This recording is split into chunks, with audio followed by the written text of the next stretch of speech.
તો બનાસકાંઠામાં ઠાકોર સમાજનું બંધારણ તોડવા મામલે બેઠક થઈ છે। બેઠક પૂર્વે કલાકાર અર્જુન ઠાકોર અને ગબ્બર ઠાકોરનું નિવેદન સામે આવ્યું છે।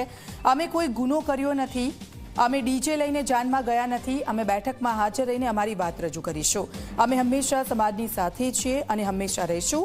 અમે વરઘોડામાં લાઈવ પ્રોગ્રામ કર્યો હતો।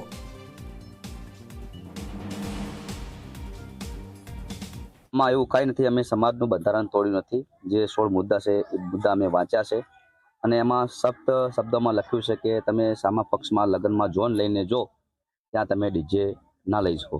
એટલે અમે જોન લઈને જાઓ તો ડીજે લઈને જ્યાં નહીં। અમારા ગામમાં જે અમારે ભાઈનું વરઘોડું કર્યું અમે ગરબા સાથે, એટલે અમારે લાઈવ પ્રોગ્રામ કહેવાય રહ્યો, કોઈ ડીજે કર્યું નથી। અને અમારા આજના સુધી અમે સમાજ સાથે જ રહ્યા છે। 10-15 વર્ષથી અમે સમાજ સાથે છે, જ્યાં પણ મિટિંગ થાય તો અમે હાજર રહીએ છીએ, જેમ સમાજ કે એમ કરીએ છીએ। અને આજના દિવસ સુધી અમે કદી પણ સમાજ વિરોધ જ્યાં નથી અને સમાજ વિરોધ કદી જવાનું પણ નથી।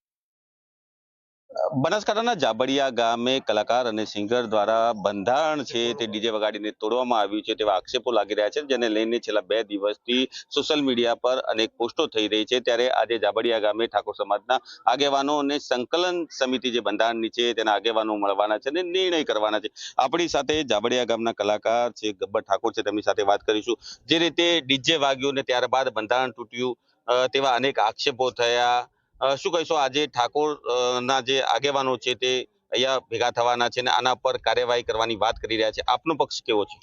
મારો પક્ષ એવો છે કે ગામવાળા કદાચ જ્યાં હોય મિટિંગમાં, તેમને આઈને ગામમાં કોઈ મિટિંગ નથી કરી, કોઈ રજૂઆત કરી નથી, અથવા જેના ઘેર લગ્ન હતા એ વ્યક્તિ અઠવાડિયા પહેલા ગામ ભેળું કરવાનું કર્યું પણ કોઈ આવ્યું નથી અને એ લોકોને કીધું જ નથી કે આપણે આવો બંધો કર્યો, કોનું પાલન કરવું એમ।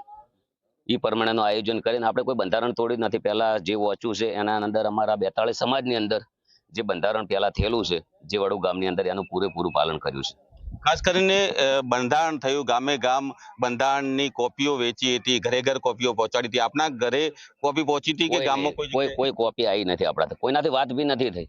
અને ઓલરેડી કદાચ આ જે 2-3-4 દિવસથી લગ્ન ચાલુ હતું એના પહેલા કોઈ નેતા કે કોઈ આગેવાન કે કોઈ સમાજનો વ્યક્તિ આજના દાડા સુધી ઘરે આવીને કીધું નથી કે તમે કરો ચમ કરી જશો। ડીજે વગાડ્યું તેનો વિરોધ થઈ રહ્યો છે, શું આ વિરોધ યોગ્ય છે? ડીજે નો તો એનું કારણ છે કે ડીજે ની અંદર તો એવું છે કે અમે ગામમાં મારા બાપ દાદાના વડીલોની જે પરંપરા છે એ અમે ઉજવીએ છીએ। ઘણા ગામ એવા છે કે લોકોને ડીજે કરવા હોય છે, વરઘોડા કરવા હોય છે, પણ એમને નથી કરવા દેતા લોકો। પણ અમારા ગામમાં એક અમે નસીબદાર છીએ કે પહેલાથી અમારા બાપ દાદા સાચવી એની પરંપરા અમે સાચવી રહ્યા છીએ અને જે લાઈવ પ્રોગ્રામ અમે કર્યો છે। આજે બેઠક છે, આપ પણ હાજર રહેવાના છો, આપને દંડ કરવામાં આવશે તેવી વાત કરી રહ્યા છે, શું કહેશો તેને લઈને?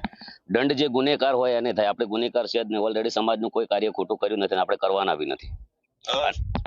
મારું કહેવાનો મતલબ કે 20 વર્ષની મારી મહેનત છે અને એ મહેનત હું કાયમ માટે તો કેવી રીતે બંધ કરી નાખું? કોઈ બી ધંધો પોતાનો થોડો, જે ગાંધીનગર અમદાવાદ બાજુ ઓલરેડી કાયમ માટે પ્રોગ્રામ ચાલુ છે, હાલ બનાસકાંઠાની અંદર ચાલુ છે, રાત દિવસ અમે ઉજાગરા કર્યા છે અને જે અમે કમાણા એના અંદર સમાજમાં વાપરા। હાલ અમે 3 મકાન કરી આલે છે જે ગરીબની અંદર, એ લોકોને કોઈને દેખાતું નથી। ઓલરેડી ગબ્બર ઠાકોરનો વિરોધ જ દેખાય છે। તો આ હતા ગબ્બર ઠાકોર અને અર્જુન ઠાકોર, જેઓ કહી રહ્યા છે કે જે રીતે તેમને ડીજે વગાડ્યું ત્યારબાદ તેમનો વિરોધ થઈ રહ્યો છે, સોશિયલ મીડિયા પર તેમના ઉપર ગલત આક્ષેપો લાગી રહ્યા છે, તેને લઈને આજે જે ગામની અંદર બેઠક થવાની છે ને બેઠકની અંદર તેઓ ઉપસ્થિત રહેશે અને તેઓ કહી રહ્યા છે કે તેઓ કોઈ ગુનો કર્યો નથી, એટલે દંડનો તો સવાલ જ નથી। અલ્કેશ રાવ, જી મીડિયા, બનાસકાંઠા।